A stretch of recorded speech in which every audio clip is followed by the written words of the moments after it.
Candidate Forum. I'm Carol Needler, the chair of Springfield ICON. The goals of the forums are to educate the public about each candidate's position on issues affecting Springfield's neighborhoods and to provide input to ICON's candidate endorsements. ICON's ultimate goal is to elect visionary city leaders to help us in our mission to improve the quality of life for residents of Springfield's older neighborhoods. At this time, I'd like to ask you to please silence your devices. We will. If you haven't already.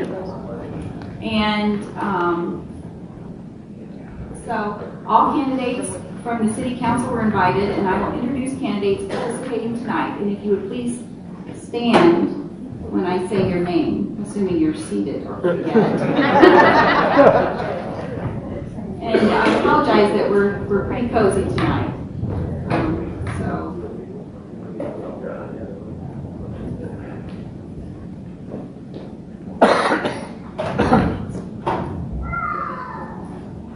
So from Ward 1, we have T. Ray McJunkins.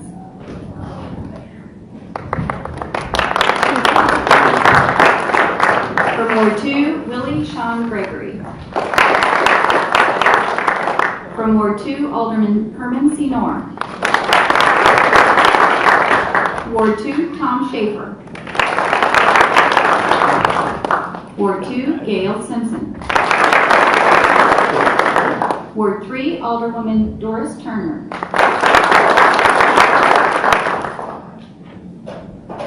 Ward 4, Angel Sides. Ward 4, John Thomas. Ward 5, Sam Cannon. Ward 5, Alderman Andrew Proctor. Ward 5, Lakeisha Purchase. And I want to say that Alderman Fulgenzi couldn't be with us tonight, but his son John is here in the audience, and I'm sure he'd be happy to talk to you at the meet and greet afterwards. We're grateful for the participation of candidates in attendance tonight and for their willingness to serve on the City Council. On January 7th, we sent a questionnaire to candidates. Their answers are printed on the questionnaire answer handout. And just in case you can't quite read this, it's going to be posted on our website in the next couple of days. So I invite you to look at our website, and in addition to this, we also have candidate bios and photos, links to their websites, and social media pages. So please check that out when you have a chance. Tonight, candidates will expand on their responses to that questionnaire, and they will answer questions that we collect from the floor and mingle with the audience after the question and answer session. In March, ICON will announce our candidate endorsements for the April 2nd election. In addition to the questionnaire answers, audience members have been given index cards to write down your questions for candidates. The ICON steering committee members will review and possibly combine or restate questions for clarity and legibility, but I ask you, please write as legibly as you possibly can. Your question may or may not be asked. Please have your questions on cards and handed in by 7:20. If you need an answer handout or a question card, please raise your hand and a volunteer will get them to you as the forum continues. A volunteer from Williamsville High School YMCA Youth and Government will collect the index cards from the floor as the forum progresses. To allow each candidate equal time, responses are time limited. Each candidate will have 3 minutes to expand on their questionnaire response. After 2 minutes, our timekeeper, Jill Steiner, will hold up a 1-minute sign. At 30 seconds, she will hold up a 30-second sign, and when time is up, she will hold up a red stop sign.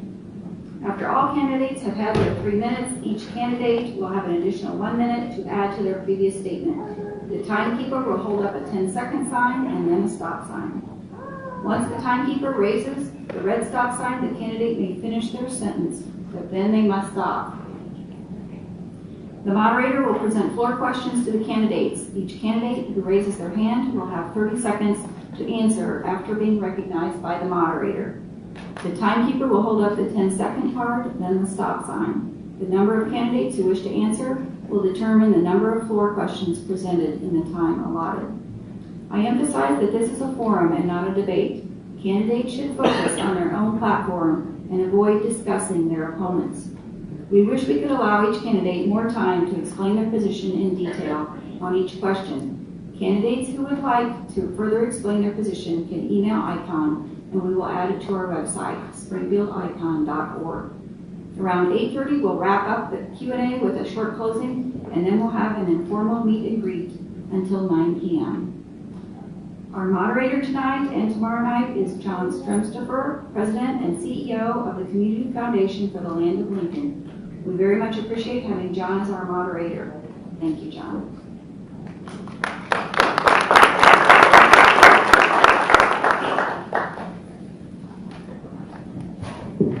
Thank you, Carol. Good evening, everyone. I think, first of all, this is a wonderful sign that so many citizens came out on such a beautiful day here in Springfield. So welcome to all, and welcome to all the candidates, and I applaud them for their conviction to run for public office right off the bat. It's quite a thing to have public service, so we appreciate you all being here and being candidates for the city of Springfield. My job here tonight, as much as anything, is a traffic cop or more of a train conductor to make sure the trains run on time. So as Carol explained, Jill will be holding out cards, and after that red card goes up, I will do my best to politely cut you off if you have not stopped your last sentence. So with that, I apologize in advance if it's rude in any way. As Carol mentioned, there was a questionnaire that was sent out to the candidates prior to this evening. And on this round, we will have each of them, they will have 3 minutes to respond to that questionnaire. But I will read it for now for the benefit of the audience one time, and then we'll just go down the row. So, ICON considers the following to be the biggest opportunity areas to positively impact inner city older neighborhoods, and therefore our city. 1, promoting responsible property ownership, including commercial and non-owner occupied properties. 2, effectively managing waste removal and recycling. And 3, protecting and enhancing the quality of life in older neighborhoods, including infrastructure improvements, supportive ordinances, and neighborhood-compatible zoning decisions. Share how your views align or differ with this supposition. Given the city's current resources and the new comprehensive plan, how would you prioritize the elements of your views? Please share any additional ideas or vision you have for your ward and/or the city as it relates to ICON's focus. And with that, T-Ray McJones. Thank you, John. I agree totally with ICON's questions and opinions. I want to go in this order. First of all, promoting responsible property ownership can begin with property registration for a non-owner occupied residence. Also, fees must be enforced along with this. Secondly, I will push for the city to maintain and manage waste removal and recycling instead of the private sector. Private waste pickup should be only for the businesses. Then thirdly, the item number 3, the older neighborhoods are the history of Springfield, in which I believe, and the city should provide an adequate means of providing, improving, and protecting the older neighborhoods. This is the foundation of Springfield. Thank you. Mr. Gregory? Good evening. I too agree that our infrastructure and abandoned properties within my community especially are the most important of all issues. I think sewer repair and infrastructure development is in dire need. As far as all these situations, I definitely agree that we definitely need to look into that. Our community, the community that I live in, is such rags. It's one of the first ones there. So anything in our comprehensive plan that addresses development needs to be pushed first. I mean, the rest of our city has such great potential, and we won't reach it unless all areas of our city are looking the same. And as far as owner-occupied properties and fees with that, I'm in total agreement of that. As long as we don't push those down to the residents that are renting from those, we need to make those owners make sure that they keep it within and pay the little money and not push it down to those poor people who are already suffering. Thank you. One reminder to the candidates, if you could hold the microphone close to your mouth so we can get that. I know there's some recording devices. And also to remind the candidates, you can't take notes during this section of the program for your 1 minute response after this portion. Good evening. Currently sitting on the city council, we have rules in place that govern the landlord tenant and the abandoned properties.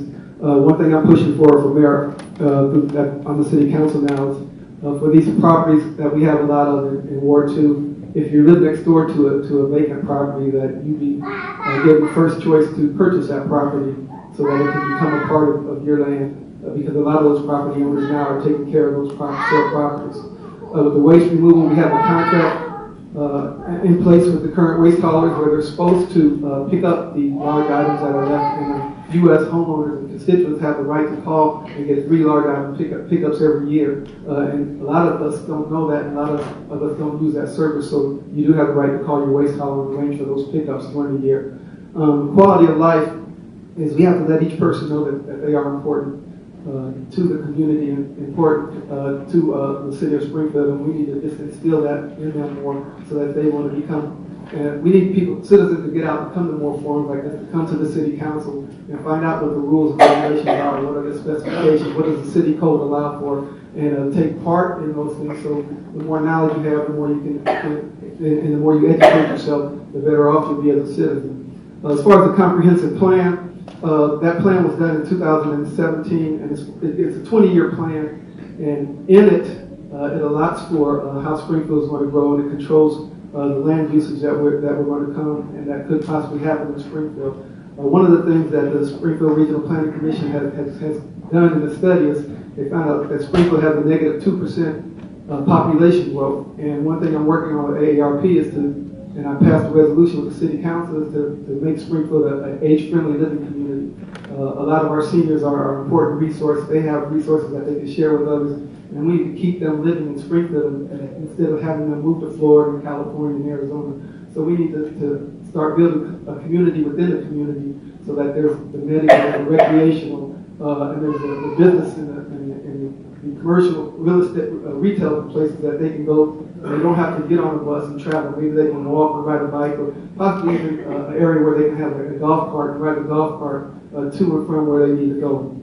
And my views is it's going to take a concerted effort, and not just the people in Ward 2, but Ward 3, 4, 5, 6, 7, 8, 9, and 10, and 1. All of us to work together to make what I want Ward 2 is to become a better living place for the people in Springfield. We have a lot of areas that we can develop, and hopefully whenever an idea comes up, it's not just one person's idea. It's one person's idea, but it's going to take 6 or 7 people to agree with that idea so we can get it pushed forward to the city council. Thank you. Well, start off, I walked my ward to get my signatures, and my ward is hanging on by its fingernails. I ride a bicycle in the summer for exercise, and I rode past Waterback Hardware, and I called in talk radio, and I said, look, this has been 37 years since the crime that brought the end to Waterback Hardware. The building still remained vacant, dilapidated. It drug down my ward. It drug down the east side of Springfield. It drug down an entrance to our city on South Grand. And 4 days later, it was in a pile, and 5 days later, it was gone. But it took 37 years. We got to work on our code enforcement. We got a 2-part dynamic. The tenants that destroy a building because they don't care about it. I don't have any idea why. And then the landlords who are absentee and refuse to put $1 into the place. That 2-part dynamic is killing our Ward 2. A registration program would be nice, but we can't even get code enforcement right now. They don't pay the fees. They don't pay the fines. We almost have to twist their arm to get them to do boredom in some of these properties. And I see the rents going up through the roof, and I see people desperate for housing, and they'll live in a substandard place because they have to have a place to live. Then I ride further onto the north end of my ward, and I see the Pillsbury, and I see that dilapidated nightmare. And if there's a section of the city that's absolutely the worst right now, it's the environs around Pillsbury. It has literally fallen off the map. I had to prepare twist the U.S. EPA's arm to spend $2 million to keep Pillsbury from polluting the whole north end. Wards 2, 3, and 4 all come together at Pillsbury.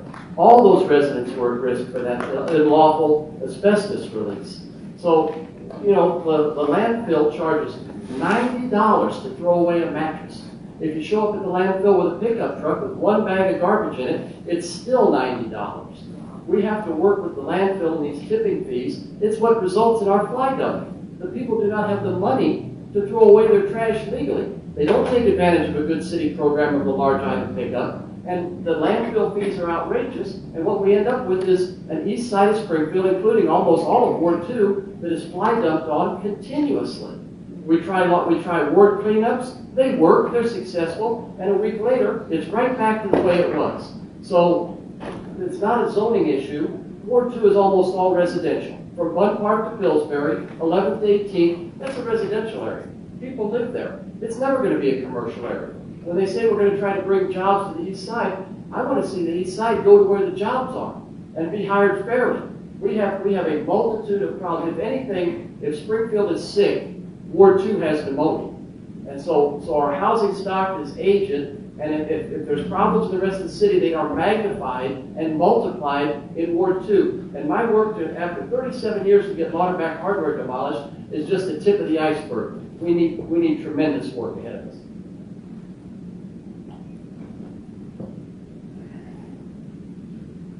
Good evening.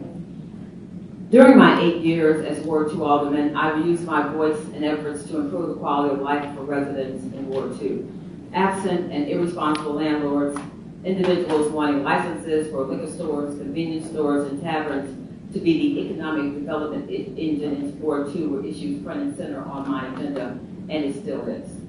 It is my desire and I will advocate for non-owner occupied registry, which would lead to increased accountability and responsiveness to assist the city with appropriate enforcement action. I am working on a proposal for a partnership with landlords and the trades to address maintenance issues and incentivize registration. Along with other aldermen, I voted for ordinances to make waste haulers more responsible for garbage pickup and make garbage less of an issue across the city. It still needs work. I have particular interest in zoning decisions affecting Ward 2 and attended all zoning meetings and often testified before the zoning commission giving my reasoning regarding the effect of a specific zoning decision would have on Ward 2. I work conjunctively with Public Works to get buildings raised and eliminate unnecessarily lengthy processes. I also suggested and encouraged the city to buy vacant lots and county tax sales so the city would have control over what happens to those lots. They're still implementing my suggestions. My idea was to have the city sell the lots for what they pay for them to homeowners who live adjacent to those lots. This effort often led and will lead to homeowners extending their property lines and getting those lots back on the tax rolls. The new comprehensive plan speaks to the need to revitalize and enhance the stability of older parts of the city with plan coordination and plan implementation. It is imperative that this plan not sit idly on a shelf. It is my desire and that this plan see immediate results, and I will work fervently to that end. Additionally, balanced economic development is imperative for Ward 2. Everything that goes west, there are things that go west that can come east, and we must work to that end. Landlord accountability. I need to work with landlords because if I'm a homeowner and I live next to a rental property, I need to be able to say, I can't tell that that property is landlord owned. And I will work to that end. And it is imperative that we continue to improve police relations so that the community works with the police and the police work with the community.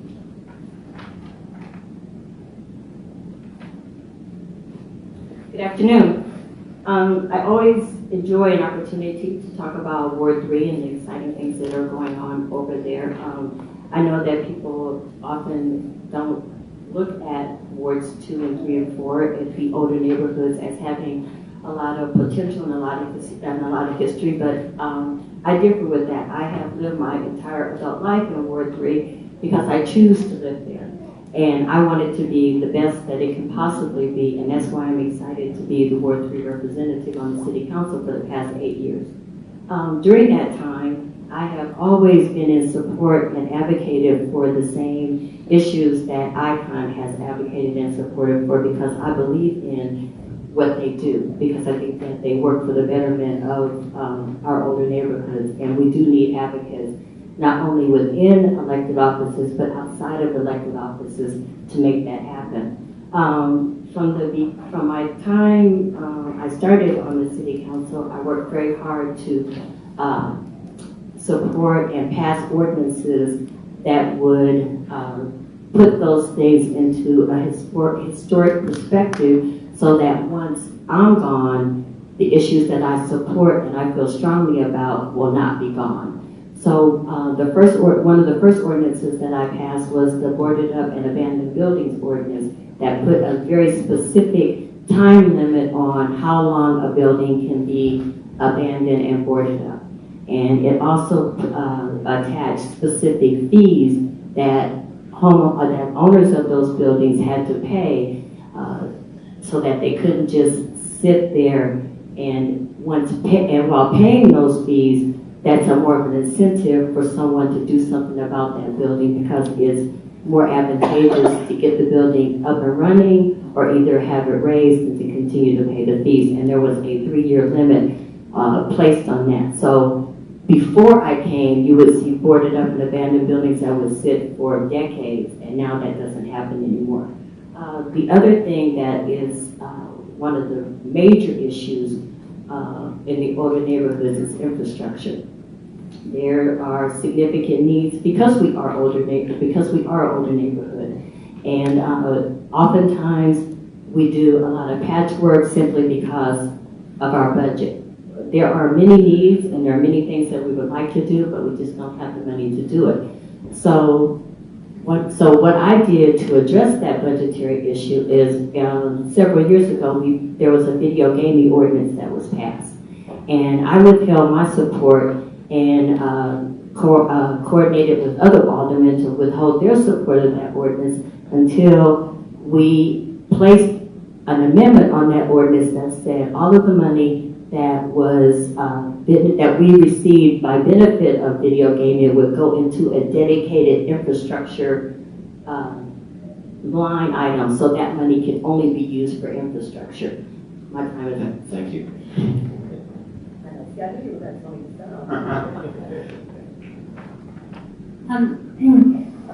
My ward too has rundown houses, and I think one thing we could do with responsible property ownership is maybe to put a freeze on property taxes for those who do renovations, because it seems like more and more people are punished for renovating by an increase in property taxes.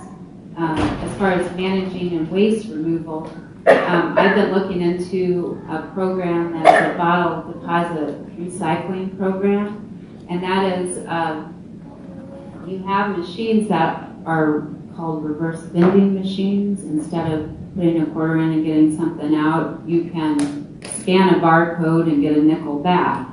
And I think that would be a good addition to like the mall or some of these department stores where people can take their recyclables.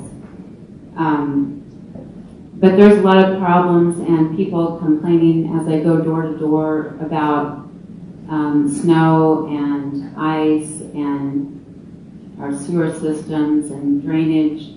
And there's one answer to all those problems that I've seen, and that is as roads need to be repaired and fixed or replaced, we put in solar panel roads. This would be revenue for the city. These roads light up, and if we at first did parking lots, that revenue could be used to put more and more roads in as they need to be replaced. But in the evening time, they're computerized and you can turn a parking lot into a basketball court. And I've been looking into these roads and communicating with the people who invented these roads. And what they do is they drain water with a new sewer lines and sewer systems on one side and water lines on one side and cable and electrical on the other within tunnels under the solar panels, so that They're easily maintained. We don't have electrical lines. We save money ongoing because they melt the snow as it snows. They melt the ice as it freezes. So there's no shoveling, there's no ice, there's no cutting back trees to save electrical lines from being damaged. So that would pay for itself, because if every city sidewalk and road were paneled with solar panels, it provides any city 3 times the electricity it needs. We could put in bike paths, have 2-way roads in the downtown area with timed traffic stoplights. Thank you. When I was a kid, I went over to my mom's house. It was on 30 Union, which the railroad track is right there. Unfortunately, right now it's tore down. It's just a parking lot. Right over on 4th Street, had magnificent architectural buildings. They're renovating them now. I think it's great. We moved to 19th Street. North 19th, I stopped by the house the other day. It's still there. It's an old house, no bitty thing. We built a house at Fairfield Drive. My point is, I've been in Ward 4 all my life. I live in Twin Lakes now. I happen to be the president of Twin Lakes Homeowners Association for the last 3 years. We have 374 units we manage. We manage them for dues fee of $254 a year. That includes taking care of 30 acres. 10 acres of it is drainage ponds, 20 acres of it is a grass field, and it's also garbage included. The neat thing about our garbage plan is we collect all the money from our residents. And what happens is we get a deal on the Republic Residential. They only come through our neighborhood once a week on Fridays. They pick it all up, they put it out there. We have recycling every other week, and everything works out perfect, guys. You have one person to call, which is me or any of my board members. We're the one that contacts Republic. We take care of the business. So they're not getting 100 people to confuse everything that's going on. I'm here, I'm there, I'm everywhere. It's not good. Now, when it comes to keeping people in the city, we're going to have to figure out how to keep all the retirees in here. They're getting the pensions. They're moving out of town, guys. We need to keep that money here, sales tax and everything. How are we going to do that? I don't know. Maybe in my ward, we could put a supportive living area right there. We have no supportive living in the Ward 4 right there. You got to go out west. I have all kinds of elderly folks in Ward 4 that would love to stay in the ward. But they can't stay there because, they need help. They can still live their own life, but they need to have a nurse there. Just one little room and have a recreation room and stuff like that. So I think that's a great thing. Now also, me being the president, I make sure that all the people's property are withheld.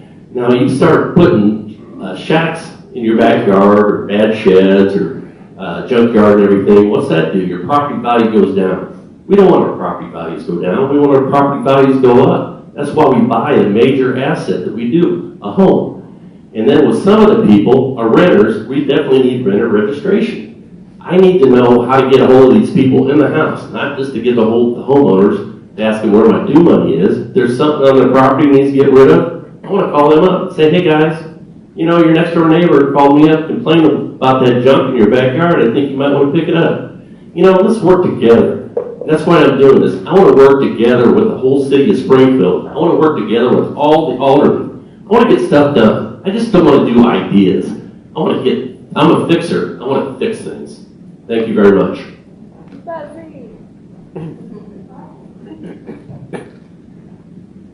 Good evening, and thanks to all of you for coming tonight. I've been a member of ICON since its inception, and my views align with ICON's. This isn't just talk. My votes on the city council always supported ICON's positions. Our older neighborhoods are the cornerstone of Abraham Lincoln's hometown. If our older neighborhoods fail, basically, we have no city. Many properties in older neighborhoods are diamonds in the rough that with a little love and attention could be turned into gems, and our zoning and other ordinances need to incentivize this, as advocated by Bernice Randall at ICON's annual meeting. We are sick and tired of crime and drug sales in our older neighborhoods. No one wants to be a crime victim, and no one wants to live next door to a house with cars pulling up constantly and people going in and out half the night. We need more neighborhood policing for all of us to be brave enough to let our NPOs know what's going on, what bad things are going on in our neighborhoods. The City Council, as Alderman Turner noted, took the first step in promoting responsible property ownership when it passed the ordinance that I co-sponsored, promoting responsible property ownership when it passed the ordinance, responded by putting a limit on the amount of time that these boarded up properties could have to be brought up to code. Now, this law now needs to be strengthened by shortening the period to 2 years with an option to extend if the owner shows progress in repairing the property. Persons paying registration fees on boarded property should be given the option of using those fees to purchase supplies to fix the property through an escrow fund at the city, similar to what's used in the Enos Park TIF. Our building department also needs to be more user-friendly and doing a better job at explaining to owners specifically what needs to be remedied in the errant building. Demolition should be only used as a last resort. The city should first seek to acquire the property from violators and sell it to small-scale developers who would have a limited period to fix the property. Any demolitions must be done so the surrounding area is protected from lead contamination. Waste removal should be improved by putting waste hauling fees on the CWLP bill similar to many other cities. Infrastructure needs to be rehabbed and sidewalks, curbs, and gutters need to be constructed where they are lacking. Additional funds for infrastructure should be raised by taxing recreational marijuana when it is legalized and through the state capital plan the legislature is expected to pass this year.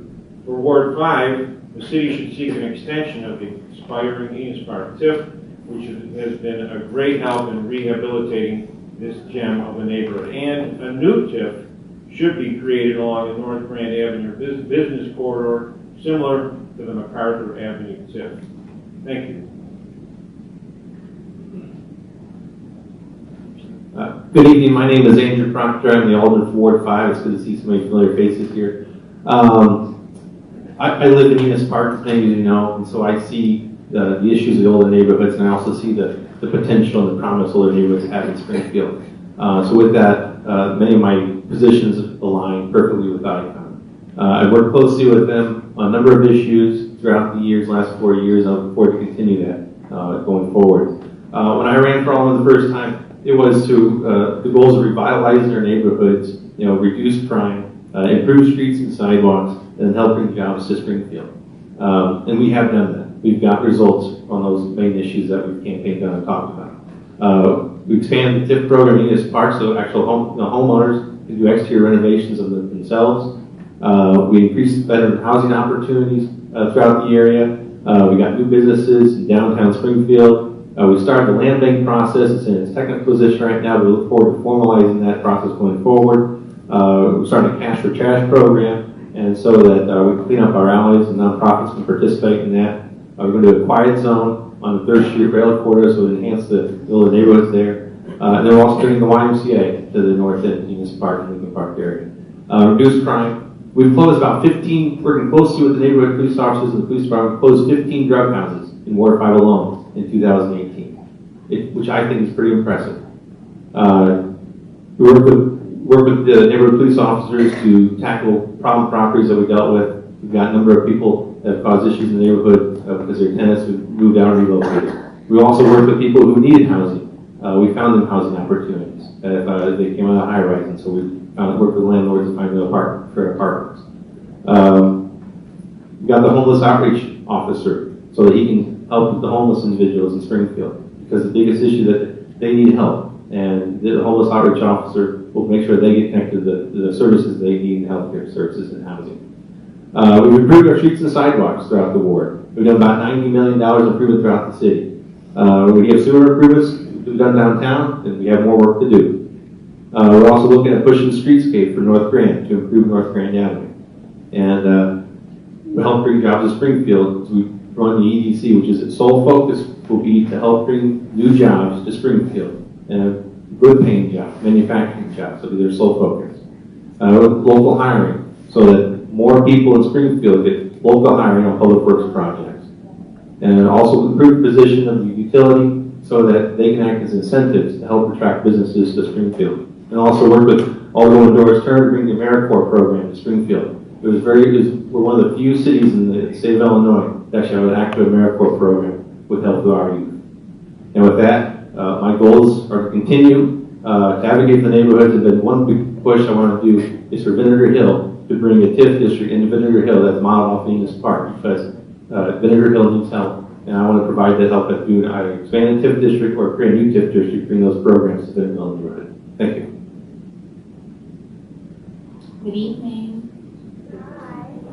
I'm Lakeisha Purchase, and I want to say that I am definitely in favor of everything that ICON stands for. Personally, since we've been in Enos Park for the last 4 years, I think I am a product of what a landlord should be like. Me and my husband, we have a lot of dilapidated properties, and as of the concerns that everyone has stated, landlords are not being held accountable with our code enforcement. On the other hand, I think that instead of being very negative about landlords, maybe we should come together and have those who are good landlords, who do this work, who's committed to having good properties and helping the tenants that live in those properties to live a better quality life. We should bring together a board and have them come out and speak and help people with figuring out where to start, how to maintain their properties, where to get the funds from, what to do, where to go. I think some people get overwhelmed with the steps they need to take. They don't know where to start. And as a landowner in Ward 5, I envision our north side as a vibrant community that's easily connected with city services, retail, arts, nonprofits, colleges, medical campuses, and more residents with ease. Ward 5 is unique because it appeals to generations and it unites diverse backgrounds. The ward has potential, however, we cannot afford to lose another brick and mortar store. We just lost Shop and Save. As I've been out walking, a lot of residents have said that they would have appreciated if they would have even knew that when it was leaving, what may potentially may come back, or if they were just able to voice their opinion about what they wanted to see there. These are seniors who would walk there, or people who had disabilities that had a budget to go grocery shopping, and now they don't have a place to go to. I also think too that, you know, our community, we need to be empowered. We need to be educated. We need to come together to help each other out. You always see me say, together we're better. We can't do anything by ourselves. We need to be more united, and I think on city council, that's how we will work better, is to work with each other and make sure that we're educating everybody on these issues. Thank you. Thank you to all the candidates for this first round. Now I want to remind the audience, if you filled out a question that you have for the candidates, now's the time to really start raising your card, and a volunteer will come around and grab that from you for the third and final session here. But right now is the 1 minute period of this forum. So I want to remind the candidates that what we're doing on this section of the forum is to really expand upon their previous comments, clarify any comments they've made, and just really offer any other thoughts they have about their ward or the city of Springfield. And also remind you, this is not a rebuttal period, this is not a debate, this is to talk about your own thoughts for your ward in the city of Springfield. And also, this is 1 minute, so you get a warning, I think, at 20 seconds? 30 seconds and 10 seconds. Okay. Very good, thank you. Again, regarding the property ownership, I support the idea of property registration for the non-occupied residents. Also, in regards to the waste situation, I strongly push and support that the city should take care of waste, picking up trash, and for the business owners, that is where the private sector come in. I've lived in several different cities, and Springfield is the only city I've lived in where residents have to pay private sector to pick up their trash. There should be city sanitation. And then the third item that was inquired about was the idea of the infrastructure. And I believe that the city should make it a priority that they provide and improve, maintain, repair, take care of the older neighborhoods. I definitely agree on a race call overhaul and looking at that and how we can be more get to the point with those things and make sure we're picking up things. Every day I ride down the street on my way to work and there's some homeowner, because in my area there's not a lot of homeowners, but there is some homeowner that has, evicted somebody or something and they throw their stuff right on the street corner. If we have these policies and procedures in place, I'd like to see them executed and making sure that, whoever's driving down from the city or when they're on the Alderman or whatever the case may be, reports them. Because, if the owners are putting somebody out, we just don't want to put their stuff out on the street like that. I know we got to get it out, but, I've seen other areas where we handle it differently. And as far as, I just want people to keep in mind that, people have homes and they lose their want. The Bicentennial Plaza, the Governor's Mansion, YMCA, Pillsbury Neighborhood, Stratford Place, Yorktown Subdivision, Harvard Park, Glen Park, Sealy Carey Neighborhood, the old, what I grew up knowing since my mother has lived in our house since 1963 and she still lives there on 16th and South Grand. All these places are part of Ward 2. Ward 2 is a very diverse neighborhood, a very diverse ward. We have residents that don't make any money, and we have residents that make up to $150,000 to $200,000 a year. You have to take all of those salaries, all of those lifestyles, and put them together and come up with what's going to be good to serve all of those different facets of life. The quality of life differs very much in Ward 2. We do like our infrastructure to be taken care of. The railroad relocation that's going through down 10th Street was very much a part of Ward 2, and that will hopefully, once we get all of the other underpasses done, create a method for people to transfer from one side of the 10th Street track to the other safely. Well, whether I'm elected or not, I plan a pretty ambitious program. I call it Rebuilding Together. That is a core group of volunteers. I want to get in with the trades and their journeyman and apprentice programs. I want to get some sponsors from the hardware stores, the building and construction companies in Springfield, and I want to start up a program called Rebuilding Together. We have in Ward 2 an elderly population, a disabled population, people that aren't able to roof their house, or to paint their house, or to fix a stuck window, or to fix a big hole in their yard, or a big crack in their sidewalk, or their driveway. I want to have a program dedicated in Ward 2 and hopefully expanding citywide called Rebuilding Together, where we get people out there, especially in the summer months, in the good weather, when it's fixable, when it's doable, and we get sponsors, we get private money to rebuild together our neighborhood houses, starting preferably with the worst, but all of the houses can be involved. And this is a core group of volunteers called Rebuilding Together that actually takes action to save our neighborhoods, to stop the decay that we're seeing every summer. Neighborhood stability equates to affordable homeownership, not low income, but affordable home ownership.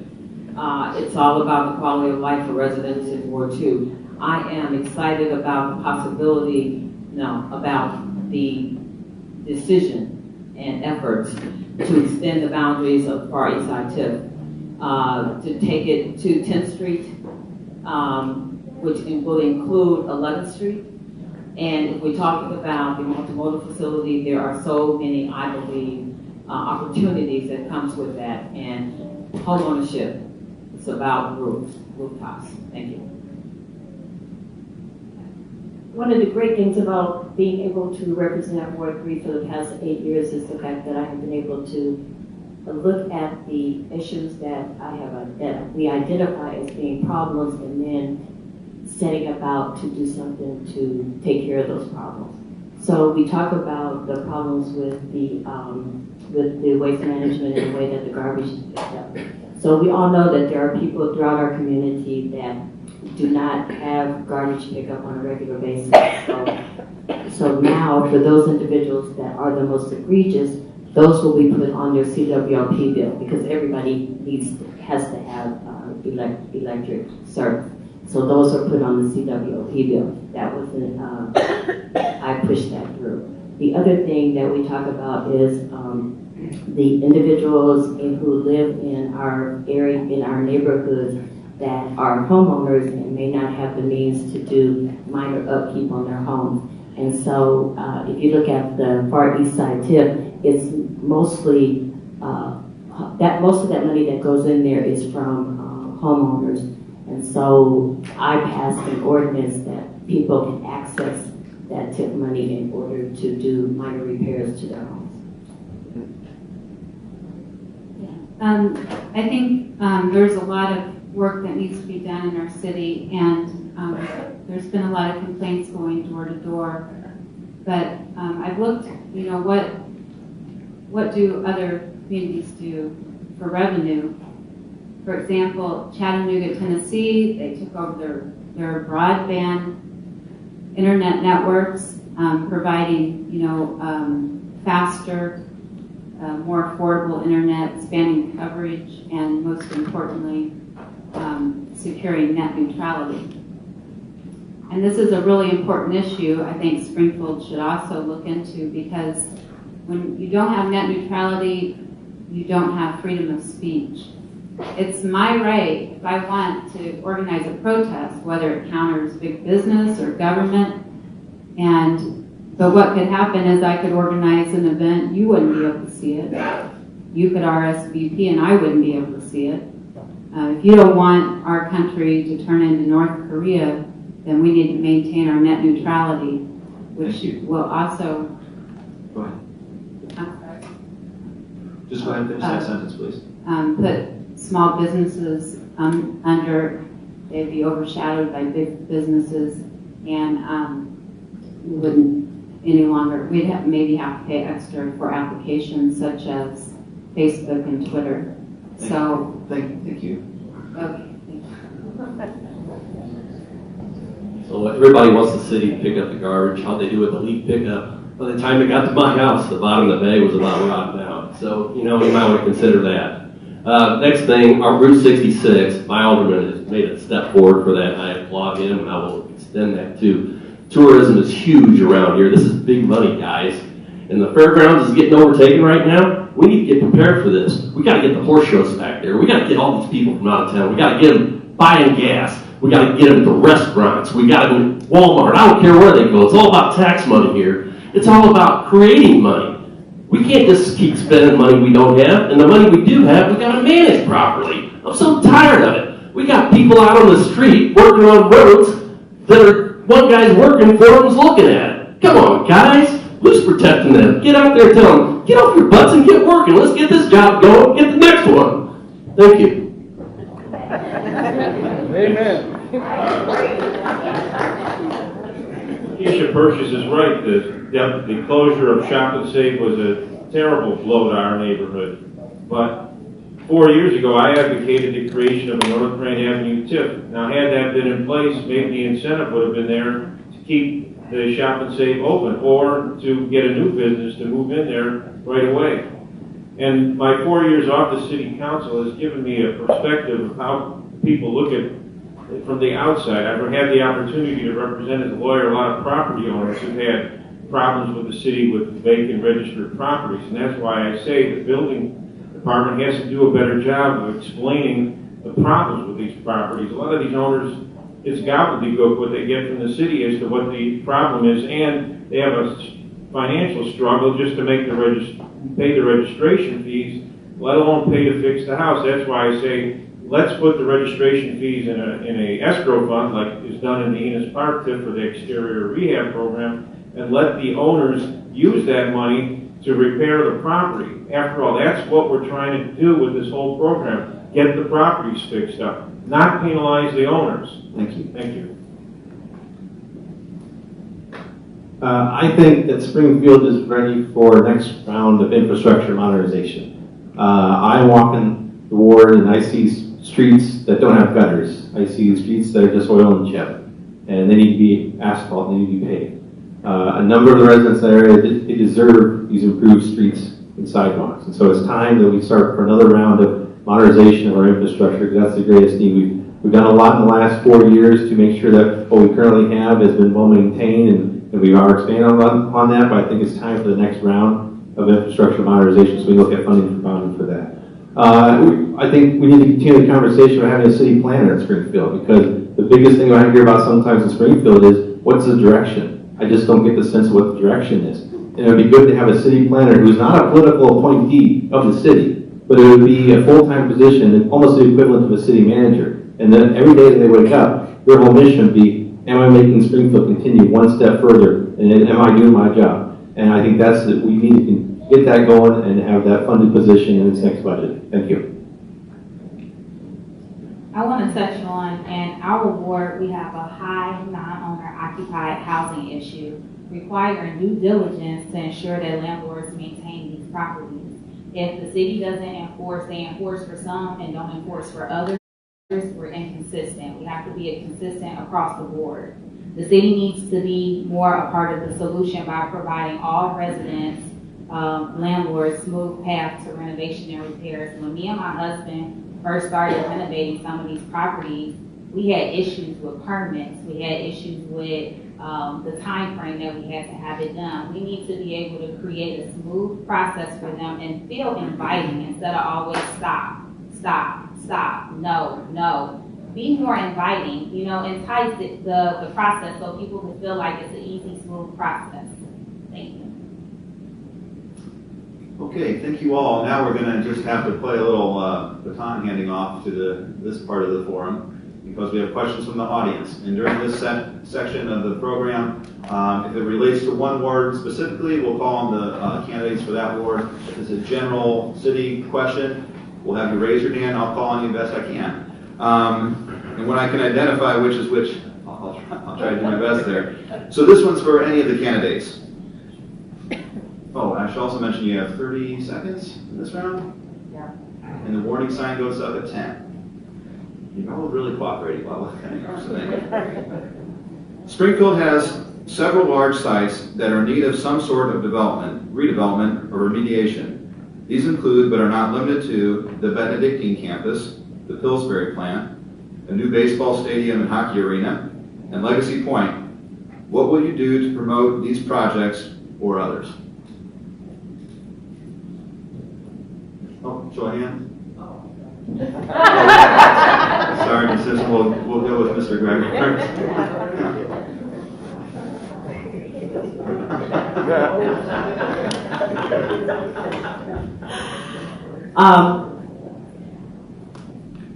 I've sat, on the outskirts of government for the last 4 years as well, and I think the best thing that can happen to Springfield is the Economic Development Corporation, where now I don't like the way it was set up, but I think that the result hopefully will work to improve economic development in the city of Springfield, and working with the aldermen, I think that can happen.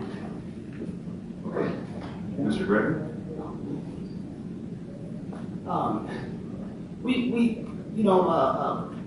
I was listening earlier, and we do have some opportunities on the east side of town to bring some business. Maybe not in our residential areas. We all know that much of that area is residential, but we do have an area of Stanford and Taylor that has been there for quite some time that would be ideal right off the highway.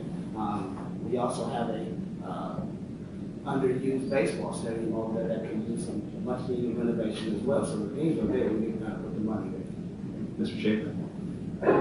I have a little bit of guilt. Years ago, I testified before the Illinois Commerce Commission to get a dangerous rail crossing at 15th and North Grand closed. They closed that rail crossing. They ordered the city to close it, right? Todd Renfro gave me the dickens after he heard that it was going to be closed because the city had just spent big money fixing up 15th Street. And now we have secondary consequences. The neighborhood is now cut off. It's a dead-end street. The neighbors are mad. I'd like to see it reopened and get traffic back along 15th Street, open up our grid system, and then for the people that see Pillsbury every day would say, we have to fix Pillsbury. We have to stop the deterioration, fix the exterior of it. I know it's not going to be demolished in our lifetime, but it has to be repaired. And I'd like to see that crossing open. Thank you. I think Alderman Proctor. I'm glad somebody brought up the issue of the multi-use sports facilities. I think that's something that Springfield is definitely lacking, because there's a lot of traveling teams that come to Springfield and spend money in Springfield. You talk about tax dollars, speed and spend here. These are outside people coming in with tax dollars that we would be able to benefit from. So I fully support some sort of funding program, something in place to bring a multi-use sports facility to Springfield. The conversations have already gone with the Hotel Lodging Association. They'd be fully on board and help with that initiative. And the other thing is about Benedictine, because the important thing about there is a community engagement process, and we've had the administration, the Benedictine administration, very supportive in that conversation, John, as you know. Thank you. And, thank you, Alderman Proctor. Yep, so good. Yes, we'll just go. It seems like we have 3 here. Just pass it on down when you're done.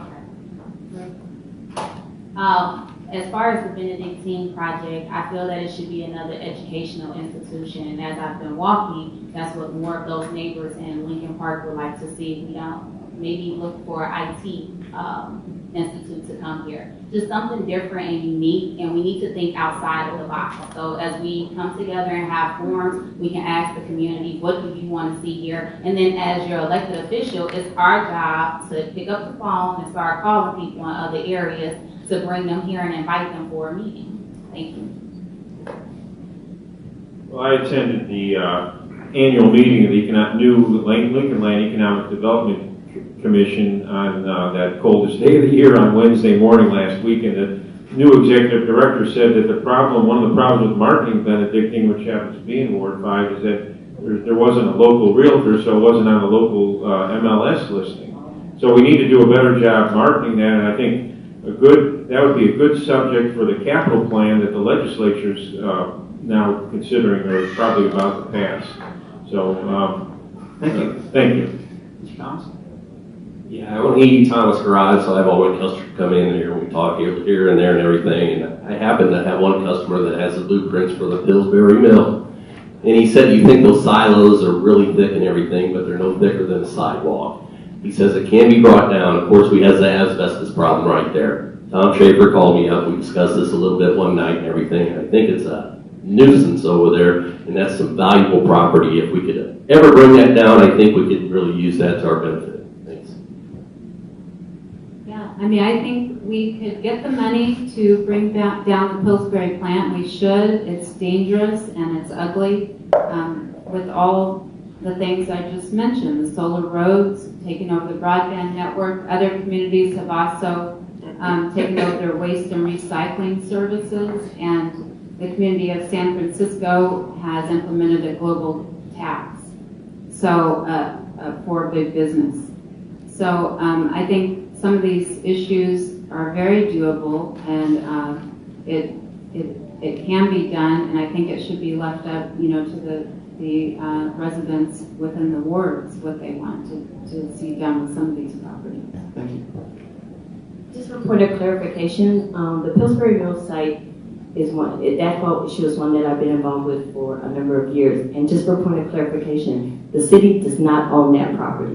That property is privately owned. So the city cannot do anything with that property because it's not ours to do anything with.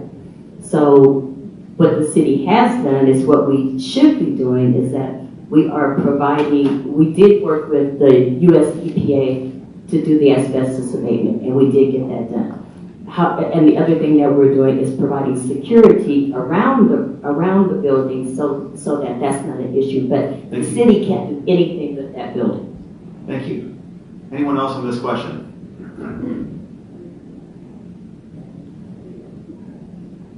Thank you, Alderman Turner. Alderwoman, Turner. There are EPA issues at Pillsbury, and of course, as Alderwoman has explained, there's nothing, well, I wouldn't say there's nothing we can do about it. However, we have to understand one of the things that has been said, you have to identify the problem and then look for solutions. You can't do the solutions first, and that's what I'm hearing us come up with. The other thing I wanted to say with Benedictine, we're at a good time where we can perhaps work with UIS to have a UIS North as well as a new UIS South. Thank you. Did everyone get that one? Okay, this might be a good time to remind the candidates that on the hand raising, if we go through everyone for each question, which is perfectly your right, just keep that in mind for those other issues you may want to address as we go on. I've got a pretty big stack here. So at the beginning of the forum, Reverend McJunkins said that our older neighborhoods are the history of Springfield. In a city that is a tourism draw because of its history, how will you support the telling of the history of women, people of color, LGBTQ people, and low-income people in Springfield?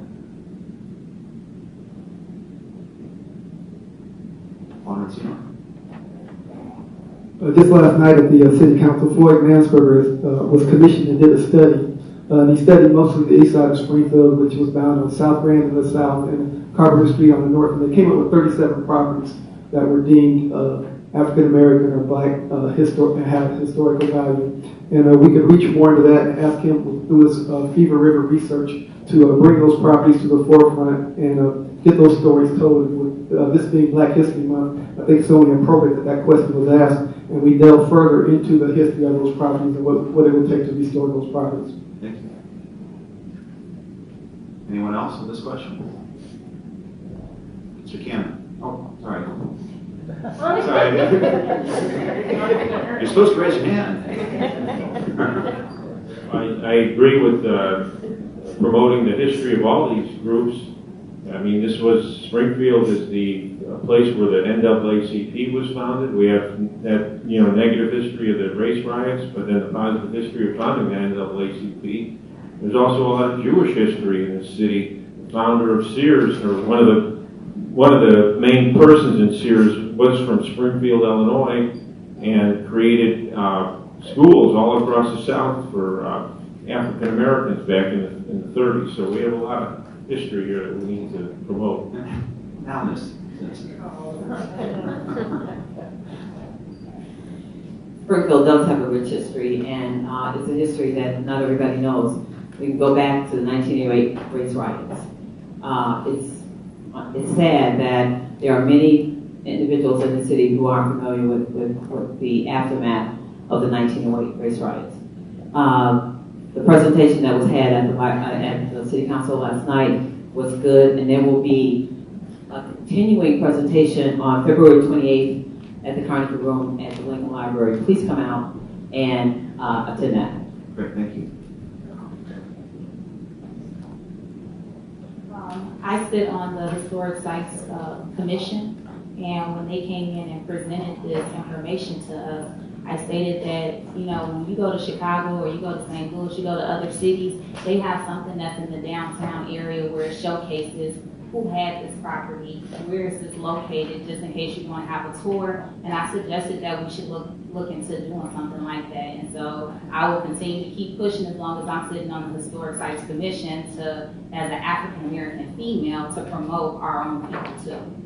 Thank you.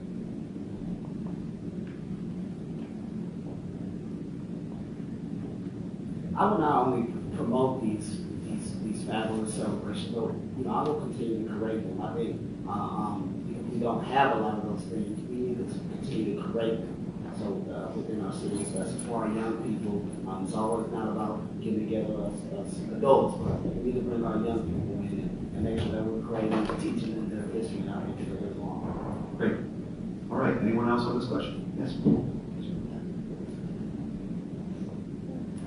I just want to say I have renovated a few houses in the Lincoln Park and Washington Park part of Springfield, and I think it's important. Any older house, I love to renovate, and anywhere Abraham Lincoln could have stubbed toe. I mean,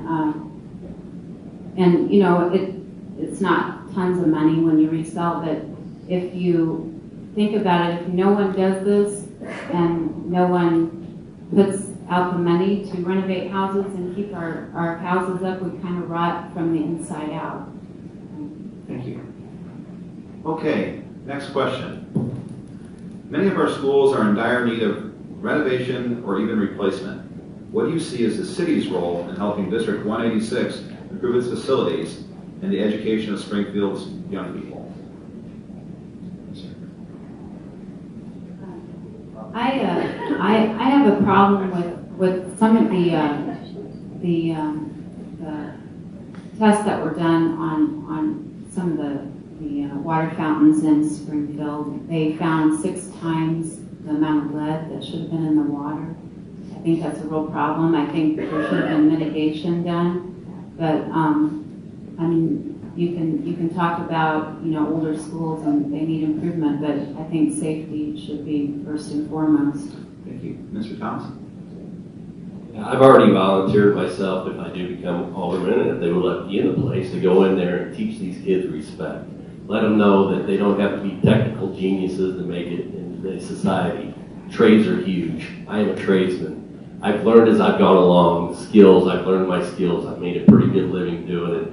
My father and my grandpa's had my business for 85 years, so I'm very proud of having a Springfield-owned business, and I would take that into the schools and let these kids know there's opportunities that they don't need, but you got to start at the bottom ring of the ladder and work your way up. It's not going to be given to you. Thank you. I think we have Mr. Gregory and Mr. Snell.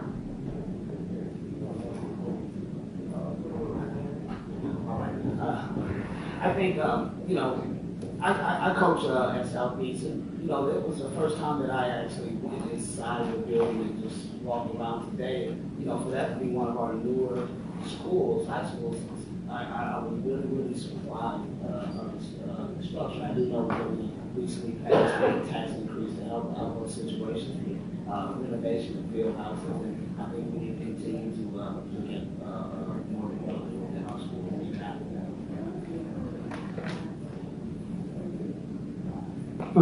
As you know, there was a 1% sales tax recently passed, and being a Navy veteran and being married for 34 years, my wife and I made a conscious decision to move back to Springfield. All three of our kids were educated in the Springfield school system. One is here, well, she was here as a lawyer, our middle girl's a chemist, and our son's currently playing basketball over in England. He was working on his master's degree, but I don't know what he's doing now, but he's there. But it's important for these kids to know that you can have successes coming out of the Springfield public school systems, and whatever we can to give back. I currently am a mentor. I've been back in the school system since 1988 as a mentor or in the Real Men Read program. Thank you. I've been the gardener at Southern View for 20 years. I'm the gardener at Isles Elementary as well. We've rebuilt Athene Withrow, it's brand new. We rebuilt Ridgely, it's brand new. We rebuilt Enos School, it's brand new.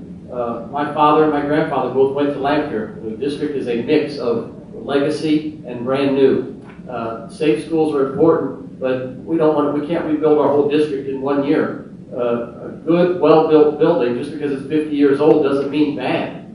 Maintenance becomes critical in our weather cycles with the summer and the winter.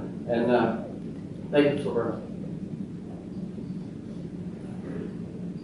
Before I became an alderman, and since I've stopped being an alderman, I've worked closely with District 186.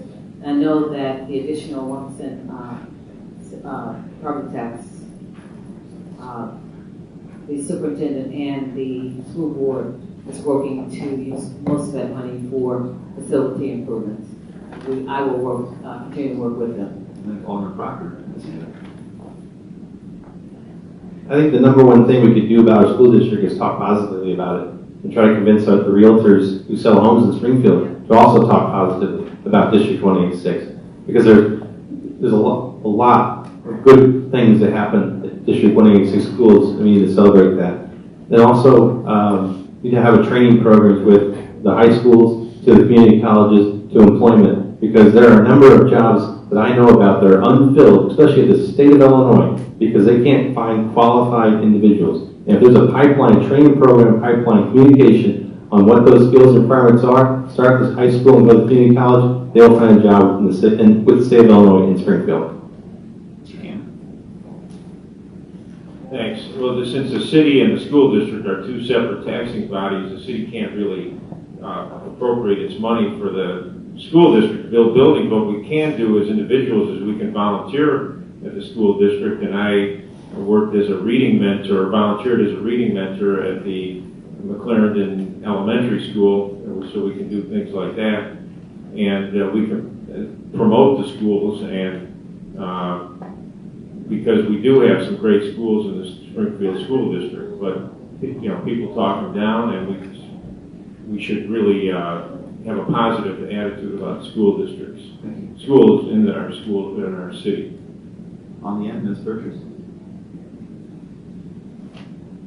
Being a board member with the St. John's Hospital Foundation, I oppose that we should, I'm in support that we should go out into the schools and talk about the nursing program. We're real huge right here in Springfield for having St. John's and Memorial. Some kids believe in wanting to be a nurse or a doctor or a pediatrician, so we need to take that in, and we need to go out and educate them and maybe give them a day where they can come in. You know how you have the bring your daughter or son to work day? Maybe have them come into the hospitals where it's appropriate for them to get a tour. Thank you. Okay, on this next question, I may just start on the end because I may ask for a show of hands for who does not want to answer it. What is your position on the merger of Capital Township into either the city of Springfield or Sangamon County, or whether it remain intact? Can you repeat that one more time? I'll do my best. So this is a question of the Capital Township merger that was on the as an advisory referendum recently. Should it stay as is, as the Capital Township, a separate entity? Should it merge to the city of Springfield or to Sangamon County? Well, as your Capital Township trustee, I would like to keep it the same, exactly the way it is. I've held town hall meetings. I feel that I have definitely raised the profile of what Capital Township is. When I ran for that office and I knocked on people's doors, they said, "What is Capital Township?" Once I won and I explained the services and had the town hall meetings, we were effective. We were so effective that we had a constituent that was concerned about having transportation from work and back home, and we were able to implement that program within that same month. Thank you. Is there anyone who does not want to address this question? Let's just pass it on down the line then. My number one concern about the merger conversation is there are about 9,000 constituent cases that go through Capital Township for the general assistance, utility programs, the housing assistance they provide, and the workforce fair program they provide. 9,000 constituent cases that come through each year. Either the city right now has not put, to my knowledge, put a good plan together that I've seen from the mayor that would say how would we handle those 9,000 constituent cases. So I'm right now, I think the status quo is working well, so I think it kind of needs to stay where it's at. Well, 70% of the voters at the November election said they don't want to keep the status quo. So I think we have to listen to the voters. And what they said was they wanted it to merge with the county. However, they were not given the question as to whether they wanted it to be dissolved into the city, which has almost the same boundaries as the Capital Township, and that's what makes the most sense. The reason it didn't go on the ballot was because my opponent here voted twice not to put that question on the ballot. He didn't want to hear from the voters of what they thought about that issue. The Capital Township is extremely inefficient in giving out welfare. They spend 50 cents in administrative costs for each dollar, almost 50 cents in administrative costs for each dollar of welfare that's given out. That Evanston Township saved almost $1 million by merging into the city. So, thank you. Capital Township, their office is pretty close to Twin Lakes right there, and I stopped by and I talked to gentlemen. The big part, their problem is they're underfunded right now. They've got all this miles of areas they got to push snow, and they're collecting different trash off the roads. Interurban's right next to it, so they got to pick up all the couches and everything. I don't know if we should obtain it, but we should help them out because they do have a big area to go, and it is a useful source. So I say Capital Township. As long as services aren't eroded and it would be taken over by one or the other, the county or the city, I'd rather it be taken over by the city because, that money and saved for revenue could be used to catch up on the firemen and police pension funds, for example. I think the city could use the money as long as services aren't eroded. I'll be brutally honest. I believe that the whole conversation about whether Capital Township should merge with the city or the county is a political one. And if you look at how things have happened in Sangamon County, unfortunately, all of our services that can be consolidated have left the city and gone to the county, and it's simply political based on funding and budgets. Capital Township Board voted unanimously to merge with the county. There was a question on the ballot whether it should merge, but there was no alternative question. Thank you. I believe it should stay the same. Capitol Township office is actually located on 11th Street in Ward 2. And I believe in everything Springfield. Everything Springfield. So if it's not going to stay the same, then it needs to merge into the city of Springfield. The voters voted on residency, and yet we still don't have the police as a residency requirement. We just got a firefighter contract for residency. We had to pull teeth to get it done. This is one of the most difficult turf war questions that we come across. The people that have it right now do not want to give it up. The people that are licking their chops to get it want it so bad they can taste it. I believe it'll have to go to the voters of the city of Springfield, and when the voters have a vote on it, I'm going to go with what the voters say on this one. One of the most difficult questions we do is government consolidation and takeover. Since a lot of people don't know that the city lies within the county, and I think Capitol Township's been working great the way it is, I voted to keep it off the ballot because the county put a question out, and the question was answered by the voters, so I will stand by my vote on that.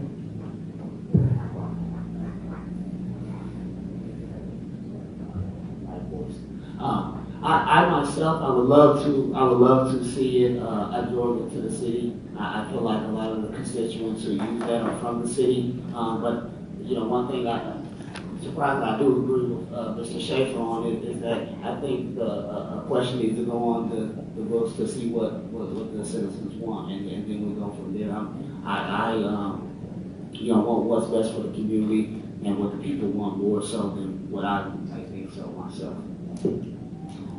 The people voted, but I question if the people really understood the whole ball of wax of Capitol Township. If I'm not mistaken, of course, I want it to be understood. I believe Capitol Township should remain the way it is. If it should merger with anyone, I am concerned about exactly will it still exist and function as it does now, or will it just be under the umbrella of some other entity? The other thing is that we have to understand the Capitol Township also consists of about 25 other townships around this area. It does not just stand alone. And so we've got to understand that and also legislate. Sure, thank you. Okay, this one's for everyone as well. And again, a show of hands. Last week, Illinois State Senator Andy Menard proposed a $50 million funding proposal to bring a Southern Illinois University campus development to downtown Springfield, specifically calling out the block which formerly housed the YWCA. If elected, would you support this proposal, and if so, in what ways? Alderman Senor seems anxious. I think it's a great idea, but I think we have to have respect for UIS because UIS is currently in the process of looking at some properties downtown to expand their campus downtown. But if you look to the east in Indianapolis, they have a model in place of IUPUI. They call it University of Indiana, University of Indiana, Purdue University, Indiana, which is two universities working together. But I think first and foremost, we need to have open lines of communication because if that block's already owned by the city of Springfield, I think we should be informed so that we can inform our constituents on what's going to happen. Thank you. Reverend Johns. I totally support Senator Menard's bill that is for UIS. I also think that the state is under new leadership, leadership. It's a good time for the city to cultivate the relationship with the state and not work so independently. So it behooves us to work with legislature as it comes down to for the betterment of Springfield. Great. I think we're going to pass this one down too. So Mr. Gregory, or then on down the road. I only have 30 seconds, so I can't go into what I think it should be. But I'm totally, would be supportive of any university downtown Springfield. But I think we need to focus on, if we do go there, then we need something else down there besides those bars for those kids to go down there and just drink all day. 21-year-olds are going to do what they do, but everybody in that university is not going to be 21. Southern Illinois University is called Southern Illinois University for a reason.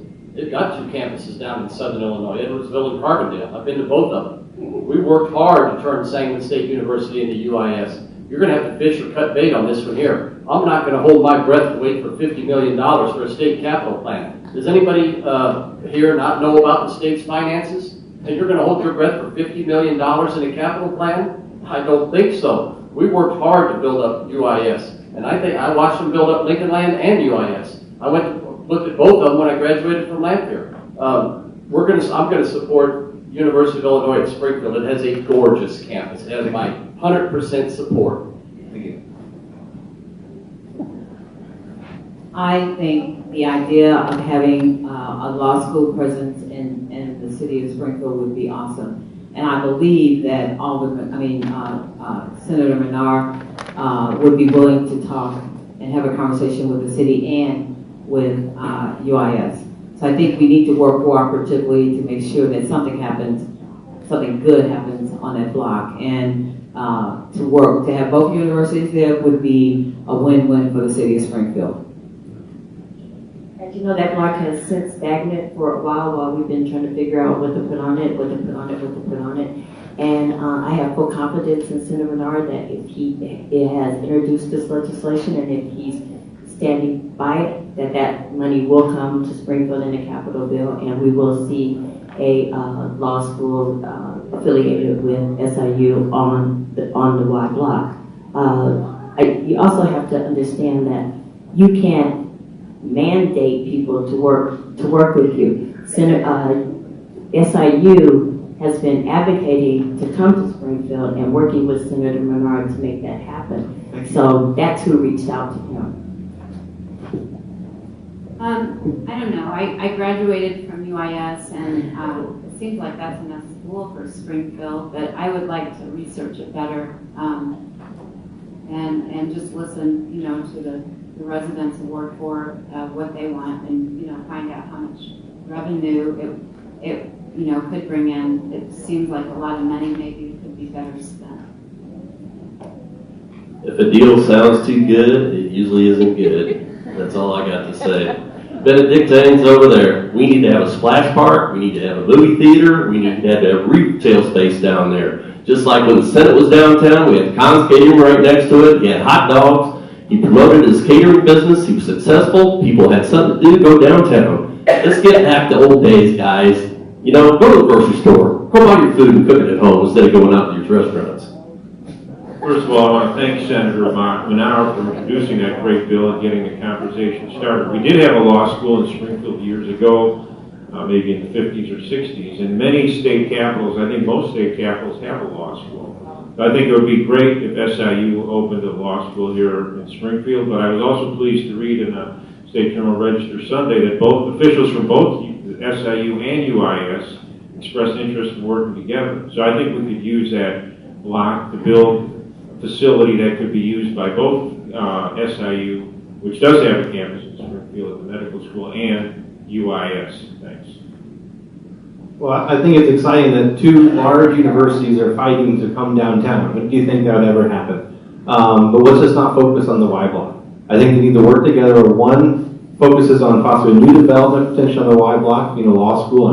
I'm someone that would probably go to law school if there's a night evening program. But then also I think one needs to focus on rehabbing a larger building downtown that's currently vacant. And there's enough of them, and so I think if one builds a new one, and one focuses on rehabbing the larger existing structure, I think it would be a win for downtown. I am in full support of Senator Menard pushing for this to come to downtown Springfield. First off, to even have him taking the initiative to do this for his area is a big plus. When have we seen that? So I'm in full support of it, and I think that he is more than willing to work with the city, talk to his constituents, which is within the city limits, and he wants to hear what they have to say. Thank you. Okay, we'll go back to show of hands again and see if how many people want to cover this one. The City Council has previously discussed the Welcoming City Initiative, which tells immigrant and refugees that they have value and are simply welcome in Springfield. What is your position on the Welcoming City Initiative?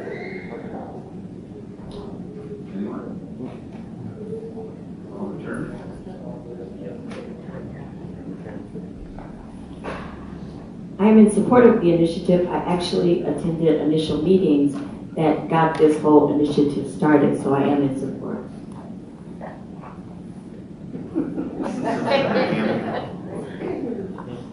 a woman of color, I am in full support of welcoming others to the city of Springfield, the land of Lincoln. Mr. Cannon? I think Alderman DeSenza did a great service to introduce that ordinance. There's been a lot of misstatements and misconceptions about it. It's not saying that we want illegal immigrants or we encourage illegal immigration. It's just saying that we welcome diverse people into our city. And we do. We should and we need diversity and people from all parts of the world living. I mean, I just read an article about people from Venezuela in Springfield who are commenting on what's going on there. So it's just baffles me why the city council would pass such a resolution. Makes perfect sense. Thank you. I believe in welcoming people in our cities and our churches, and that's the way I was brought up. We welcome people into our church. Anyone else on this question? Okay. This is again for all. What is your stand on pedestrian, bicycle, and transit issues? For example, lack of good options and lack of equity in the city. Issues. For instance, lack of good options for transportation and lack of equity in transportation in this city of Springfield. I have the luxury of doing 20 miles on a bicycle a day. In my retired state, my health is good. I've ridden every street in Springfield, every corner of Springfield, every neighborhood in Springfield. 20 miles a day, you get to see the real Springfield. My old neighborhoods, my new neighborhoods, brand new neighborhoods, all the way out from Sherman to Chatham. I support bike trails. I support biking. I support health. I'd be 100% in favor. Anybody that tries to say they're going to turn MacArthur Boulevard into a bike trail has never been on a bicycle. MacArthur is a car road. It always has been, always will be. The bike trails are for the side streets. We'd like to connect some of the bike trails to the north and south of Springfield like we're doing with the abandoned rail lines, and I'm fully in support of bike trails for Springfield. Here you go.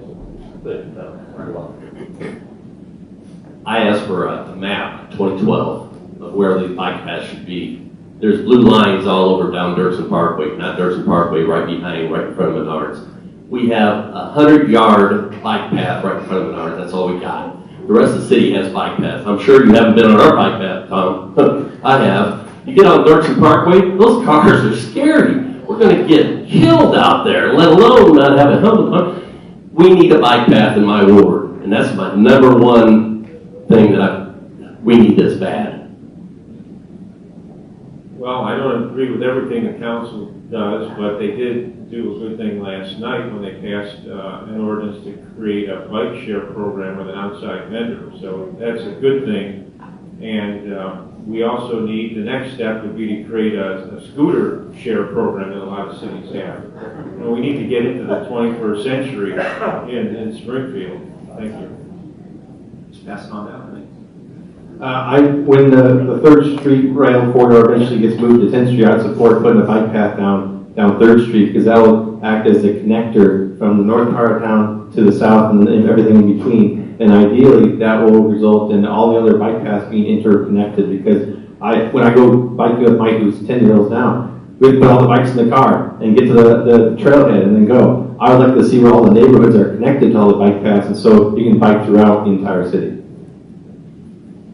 I am in support of it as well, but also how we should have the bike lanes. I used to ride bikes with the youth over in Enos Park, where they would have it once a week, and it was very challenging to make sure no kids was hit. We had to have a police car behind us, a police on a bike in front of us. I think that if we're going to move forward with this, we really, really need to enforce the code of people not parking in that lane. If we do provide one, people watching out, and people hearing and seeing that kids are out riding, this will be very safe for them. So I am in support of it. Yes, maybe one more here, Mr. Gregg.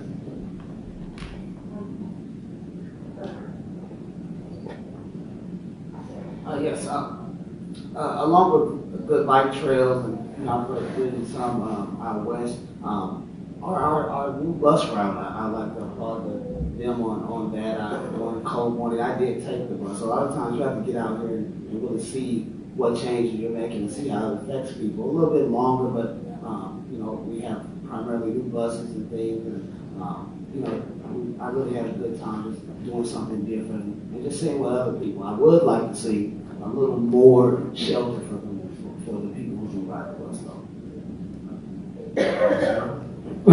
I urge all you bike enthusiasts to contact IDOT. We have a statewide bike program, and hopefully we can connect that statewide bike program with the citywide bike program. As you know, last night we did pass the bike initiative, and hopefully you all will take care of that once we get this in conjunction with this, with the Recreation Department and UIS. So there will be 3 main hubs that you can ride and connect the bike through, hopefully throughout all of Springfield. I'd like to steal Alderman Proctor's idea to turn 3rd Street rail into a bike turn. It prevents more carbon emissions, and there's less pollution in the city, and it's much necessary for some residents. Great. Okay, next question, again for all the aldermen and candidates here. What will you do to meet and keep in touch with the people of your ward after you are elected? I think everybody wants this one, so let's hear from yeah.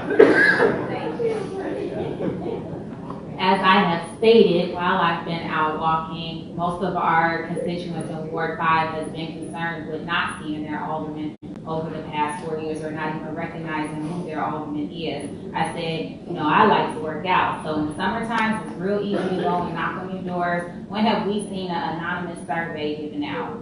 Walk and give those surveys to your neighbors. Have community meetings. Have my coffee and conversations that I've been doing at the end of every month. Just have an engagement. They want to feel like you're touchable. They can come and talk to you. They want you to be accessible, where you're answering your phone, text messages, emails, and Facebook. Communication with the constituents in Ward 5 is very important to me. I have a very active Facebook page on next door. Everybody has my email address, my cell number. Every single walk card that we hand out has my cell number and email address on it. When we're walking doors, we hand about 2,000 fridge magnets that people will hopefully put on their fridge. It has my cell number, so everybody's got it. One thing I noticed in Ward 5 is that we have a lot of new residents who move into Ward 5. And so, yes, a lot of them do not know who their alderman is. And then we do a lot of ward meetings and stuff, and we get out and about. But we will continue the conversation when we go to the doors, and it's surprising that how many new people we have in the ward. And it's a good thing, because people are moving in. And when I was alderman, I was the only alderman who wrote every month a View from City Hall column for all the neighborhood association newsletters. My opponent started to write such a column at the beginning of his term, but after a few months he dropped it. Simply runs his photograph each month, and photograph of his beautiful family in the one of the neighborhood newsletters. I also did surveys. I had voters fill those out, and that was helpful in advising me how to act on the city council. And I attended almost all the neighborhood association meetings, with quite a few of them in Ward 5, and I got input there. Thank you. I will have monthly meetings, and they'll all know it'll be in a local place. Thinking Kingpin Lanes, I'm very good friends with them. They have a little banquet room we use for our Twin Lakes meetings. It works out great. So we will do that. I am creating a Facebook page right now, which will run, and I want to create it for Ward 4 right now. If I don't win the election, I'm still going to keep it online for the winner of our aldermanic race to use it. I think that's very important. I'm not going to get all these people to join on my Facebook and just take it away from them. That's not what I'm about. I'm for the people. I plan on having neighborhood meetings and listening to the neighbors and what they want, and keeping in touch with my constituents. I plan on continue doing what I've always done. I've lived in the same place since 1982, so each and every day, from early in the morning to late at night, there are various people who are constantly knocking on my door for one reason or another, and that's fine. I like company. I'm retired.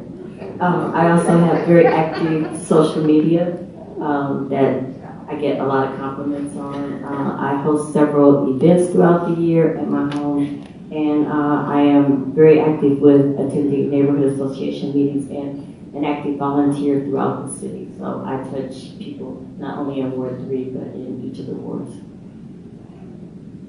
As a former alderman, neighborhood associations were very important vehicles to get information out to for individuals to talk to me with regard to whatever issues they face. I put over 200,000 miles on the vehicle just driving the ward. Everybody knew my car from Gale 25, and I got out and even had conversations with bootleggers. I had a real presence in the ward. I'm a lifelong resident of Springfield. I get around, I do talk radio. I did 580 episodes on public access television where I put my address at the end of every episode. I touched about issues, social problems, complaints. I've attended over 600 city council meetings. Previous candidate for public office, I am an open, accessible, verbal guy. I respond to phone calls. I listen to complaints. I think they're helpful. I like Springfield, all the sides of it. So I'm an open, accessible guy and will be as an alderman. Thank you. Ditto what everyone said. And when you're walking out of the fairgrounds at 11:45 at night, your phone rings, and you answer it to somebody saying, the sidewalk in front of my house is buckling. What can you do about it? Like, it's 11:45 at night, and just wait till the morning. But, you're trying to answer constituents' call. You have to try and have a presence on social media. You're trying to have ward meetings, and you're trying to go to community meetings. And one thing that it's just hard to do is get people to show up. You have the meetings and people won't show up, and they say you don't have meetings at appropriate times, and that's kind of a hard thing to deal with. I just plan on doing the same things that I've been doing. Hosting my annual tournament, which drives revenue and tourists to this great city for the last 4 years. Hosting our Juneteenth community celebration. Continue to create programs for our young people to keep them busy and out the streets and out our hair. Semi-annual ward meetings to connect with our voters. And continue to use all social platforms to continue to connect with people just as I have today. I will attend neighborhood associations, email, social media goes a long way, answer phone calls and surveys, and of course my office sits in the heart of Springfield. Thank you. This again is for all the candidates. An article by Governing Magazine highlighted a recent study about segregation in the Midwest and found that in Illinois cities display the segregation more plainly. No Illinois city displayed the segregation more plainly than Springfield, specifically referencing the city's dividing line of the 10th Street tracks.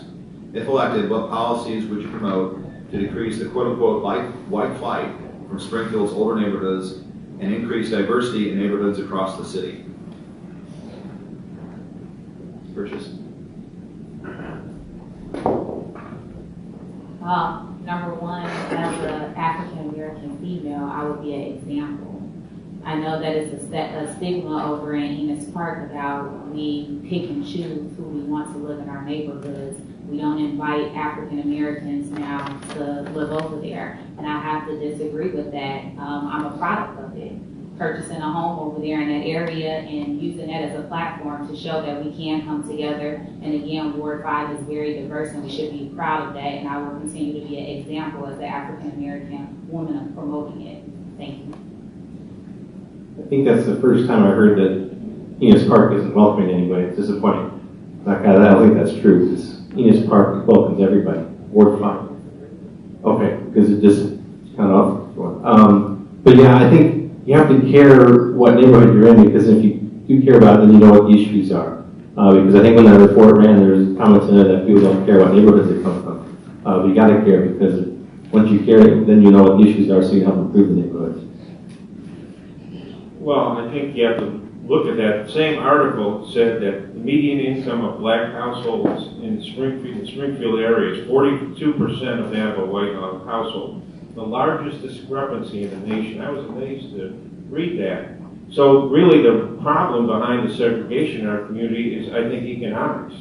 So we have to have programs that help minorities to improve their economics and income, boost their income. Then they'll have the wherewithal to move to different parts of the city, and we'll have a more diverse and integrated city. In Twin Lakes, we are seeing more and more minorities moving in. In fact, our new secretary, LaShonda Fish, is just come on the board a year and a half ago, and we welcomed her with open arms. I had a teacher back in high school, Langford High School, Mrs. Roundtree. She taught me respect. She taught me how tough it was in the early 1900s for the black folks. And to this day, I thank God that I had that lady, and I respect everybody, not just white, black, red, green, or anybody. Thank you.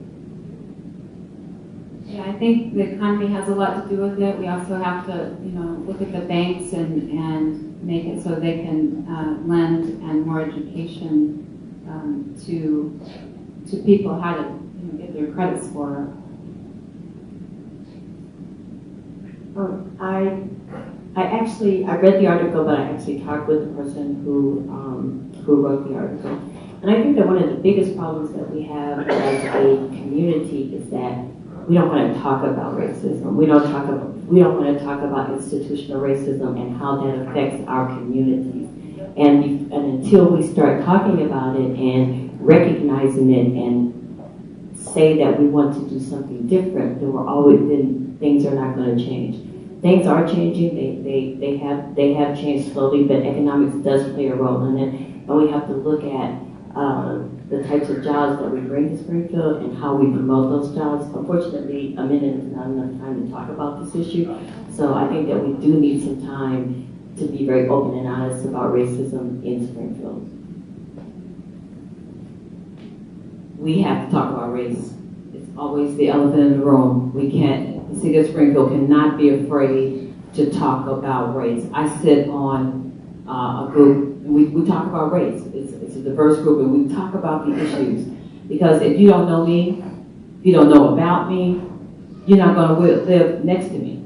So we have to talk about it. We can't be afraid of each other. We have to talk about race because it is important.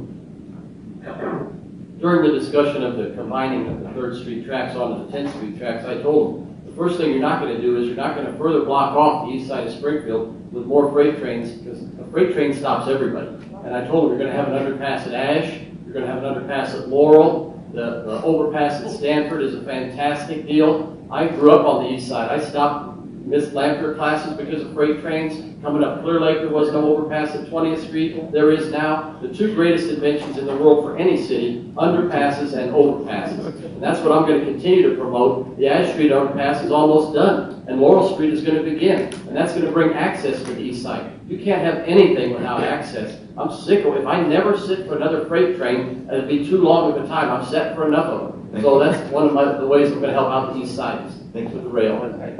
Family structure has a lot to do with this. Growing up in a house full of 7, we didn't know eat bologna sandwiches and mush sandwiches. We didn't know that we were poor, and our father never told us, and my mother never told us we were poor. He told you to get out and work for what you want and work hard for it. My wife's from South Carolina. I've seen how folks live on it. But the hardest thing that we have to do is start working on our family structure and change the conversation that we have with our children in school. And instead of telling everybody to go to school and get a college education, which is great, but there's some jobs that don't require a college education. We need to instill that in our kids so that they can look for these jobs and not feel that they're defeated if they don't go to college and get an education. We've seen a lot of reports come out over the last couple of months, and all of those reports are really no shock to our community or to me as we live it every day. We see these things every single day. It's no shock to us. It may be shock to a lot of people, but it's no shock to the people who live in that community. And regardless of race or whatever the case may be, everybody's trying to move. Nobody wants to live in that community, white, black, or brown. If it's forgotten about it, not going to put no money in. Talk about racism and promote economic development at the same time promote equality in hiring. Okay, the next question, I think some of the candidates touched on this in their opening remarks. So if you could do a show of hands, if you've already addressed it to your satisfaction, maybe you can give the others an opportunity. If you were supportive of making changes to the waste hauling system, what would you propose? Anyone? I think I made it clear in my opening statement that I think the waste hauling should be done by city sanitation. Anyone else on that one? Alderman Proctor? I guess my number one thing would be to hold the waste haulers accountable for what they promised when they asked for the rate hike to come through. I was the only alderman to vote no on it because I just didn't believe that they were going to fulfill their promise. They said they were going to help report fly dumping in the city, and they said they're going to help combat that issue. And so far, I have not seen many reports of that. But I do support a single hauler coming to Springfield, and also support being on the utility bill.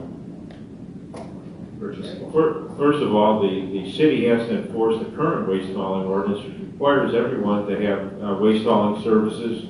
And then the waste haulers have to give the city who has the service, and the city's supposed to compare that up and then go after those people who don't have waste hauling services and enforce the law. So that needs to be done. But I think we also need to put the waste hauling fee on the CWLP bills. That way it ensures that everyone in the city has waste hauling or garbage service.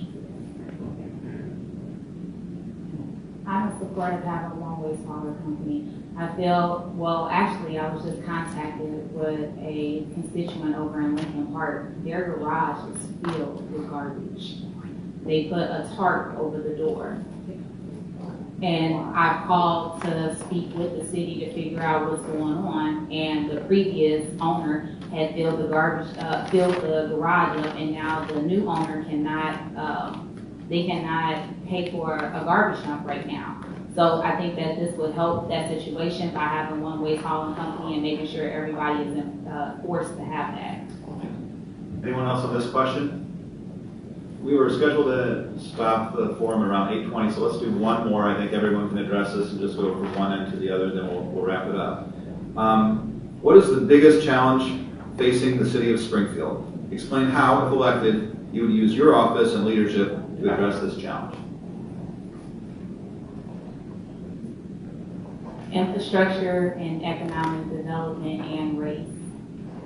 I think that those three top things are what we hear when we're out listening to the concerns, and we just voiced it today. If I'm elected to this position, I will make sure that I'm an advocate for Ward 5 residents. I will push out surveys to ask for their input and see how we all know that we have a problem right now. How can we be the solution? Thank you. I think the biggest single issue facing Springfield is the vision for the future. What is the future of Springfield? And I think that the key part of that is what we brought up earlier about the city planner. And that person their main job will be how do I move Springfield forward? And then working together. I think we're very welcome in the city, but sometimes we don't all work together. And I think we've, as a city, proved what happens when we work together. We get we've been successful at getting the federal dollars for the 10th Street Rail Corridor project. So if we continue to work together, things like that, good things will come to Springfield. I think it's rehabbing our older neighborhoods by fixing and maintaining and creating new infrastructure in the older neighborhoods.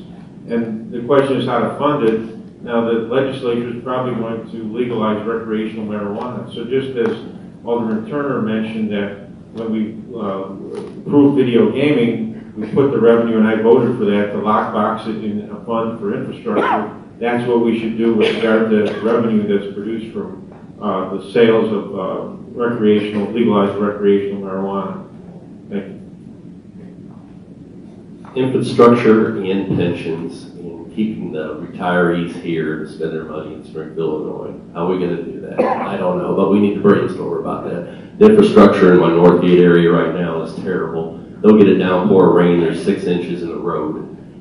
Thank God it's not going in their basements. I do have a couple family relatives over there. We need to make sure the older neighborhoods get proper drainage. I know a lot about drainage because I'm the Twin Lakes president. We have drainage ditches going down to our retention ponds. Infrastructure, updating it, at the same time dealing with global warming. James Hansen of the NASA Goddard Institute was quoted in the New York Times stating, if we don't leave 80% of fossil fuels in the ground, it'll be game over for the planet. And then segregation and drainage, and none of this will matter. So think of the future generation, your kids and grandkids. We need to turn to alternative energy in a big way in Springfield and be a leader. When I look at Ward 3, I would say that infrastructure is the major issue affecting our ward. When I look at it in terms of the city, I would say that economic development, because that is what is going to drive our budgeting process, is economic development, and also protecting our utility. CWLP is city-owned, and it is the crown jewel of the city, and we have to do everything that we can to protect CWLP. It's hard to encapsulate into one main issue, but if I have to, I would say that balanced economic development is crucial for the city. We need to eliminate the sprawl out west and make sure that we have balanced development so that there's development in East Springfield, because development is going to be jobs and enable that part of the city to have a much better quality of life in terms of the residents. If I could form a partnership as an alderman between the city, the state, and the federal government to pull together to demolish and rehabilitate Pillsbury, like we did the Hay Homes, like we did the Alice Chalmers site, I don't think I'd ever have to prove my effectiveness as an alderman in any other way. Ditto, economic development, infrastructure, business development, jobs. And when we get people in jobs, keep them in those jobs. Promote Springfield as a city as a whole. We have 2 projects that are currently we're working on, 11th and Ash, 11th and Laurel. Hopefully those will come online pretty soon. And be an advocate for any business to come to Springfield and talk about the city, the whole city, in a positive manner, not pit war against war. I think the most important issue facing the city is really realizing its full potential and realizing that we will not reach it until we improve on our weaknesses, which is disparity in people. Citywide, the 2 things would be infrastructure, repair, replace, and maintain, and then, of course, economic development would work hard toward creating incentives for East Side businesses. Thank you. I would like to thank all of the candidates here this evening, first of all, for the desire to serve the public in the city of Springfield, but also for your civility this evening and also following the rules quite well. So.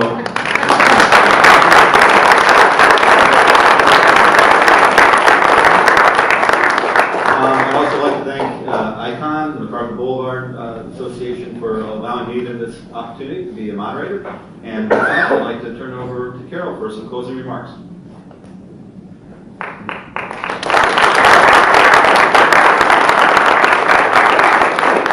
If you'll give me just a couple more minutes, I want to thank John. He's done a wonderful job. And I'd like to thank Jill Steiner, who has worked really, really hard getting our time. Could you please give her a hand?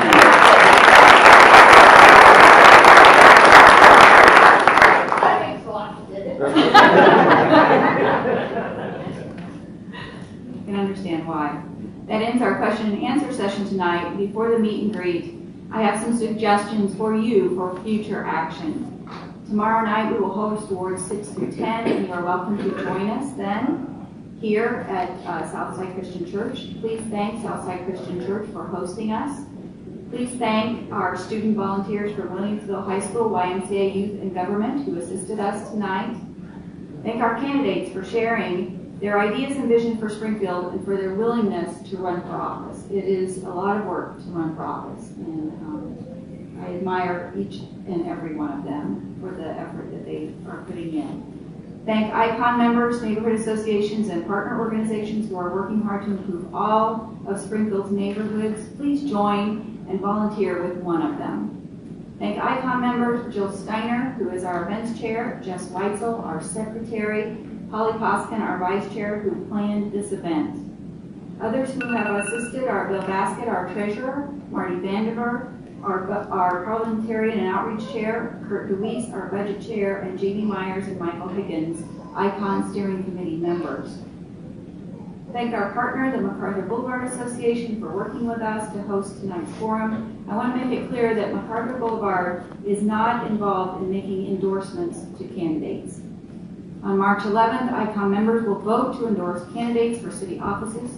Those eligible to vote on March 11th include ICON members in good standing as of 30 days before March 11th, who are not paid for campaign work and who are not candidates themselves. ICON members have until February 11th to renew their membership, which will allow them to vote for candidate endorsements on March 11th. New members who are sympathetic to ICON's goals are welcome to join before February 11th also. I encourage you to attend the following mayoral candidate events: the Citizens Club on Friday, February 22nd, and the Faith Coalition on Monday, February 25th. The Faith Coalition has flyers in the foyer if you are interested in that. Finally, please remember that you don't have to move to live in a better neighborhood. You can help improve your neighborhood by electing city leaders who vote for neighborhoods. Thank you for being here tonight. Now please take a few minutes to say hello to your future city council members.